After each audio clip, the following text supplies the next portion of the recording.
Holy Name Medical Center in Teaneck was once the epicenter of COVID-19 in New Jersey.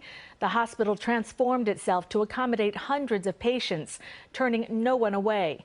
CBS 2's Alice Gaynor sat down with staff, including the photographer who documented all of it. He showed the world what the pandemic looked like from the front lines. So tell me, where are we? We're standing in one of the temporary ICUs that was built for patients during COVID. When you look at these empty beds right now, what's going through your mind? It's tough to look at the room and not remember what it looked like before.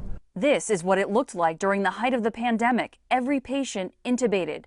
These images, captured by multimedia specialist Jeff Rohde at Holy Name Medical Center, were among the only unfiltered glimpses available into what hospitals in our area were dealing with. Most of the feedback was saying thank you for doing this, because it showed them what was going on inside the hospital when they either had a relative that was inside that they couldn't visit, or they had a family member that worked in the hospital that they couldn't go to, it just gave them some insight. Doctors and nurses were working around the clock. Rohde himself was pulling 17-hour days, 7 days a week to document.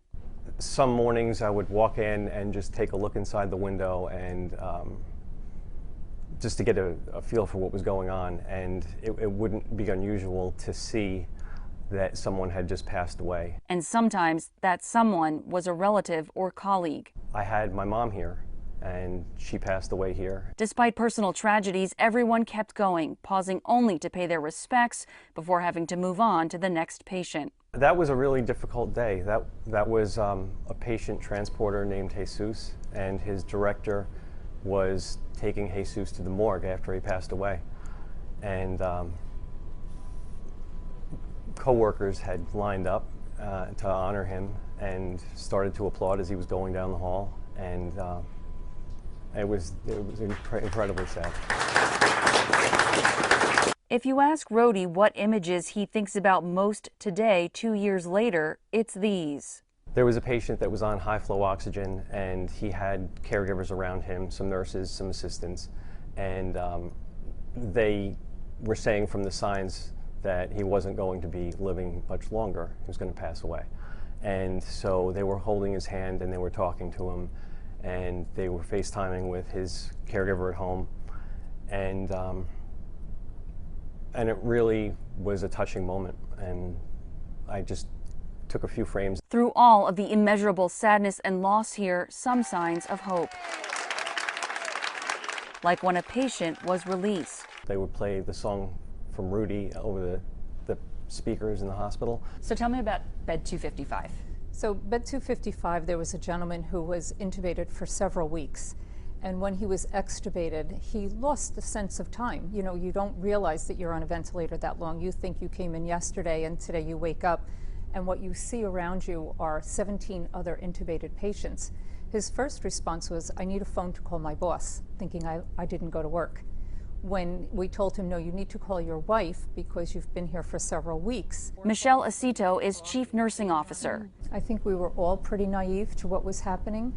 We had a plan. We had a plan for our first, second, and third patient, and then, you know, if we ever reach 10. To give you an idea, we typically have an average daily census of 8 patients on a ventilator. So to jump to 48 in a matter of days was overwhelming. It truly was like a tsunami. They immediately began work to add 100 beds and create 5 temporary ICUs. All kinds of staff pitched in to hammer and drill. It took 5 days to complete. Sometimes they had up to 250 COVID-19 patients. These silver tubes attached to patient windows made every room a zero-pressure room. In the ICUs, all of the equipment for the patient was outside the room. The IV, the ventilator, suction, everything. The only time you had to come in was to do absolute hands-on care. That would pop out and you could talk in. Oh, wow. We made it a door. We also had the baby monitors over there so that we had communication. In July of 2020, they had 0 COVID-19 patients and almost tore the makeshift ICUs down. Then came the other waves of the virus. We don't need this now, and we haven't used it in a year, but we're going to leave it up a few more months just to make sure that we're safe and not sorry.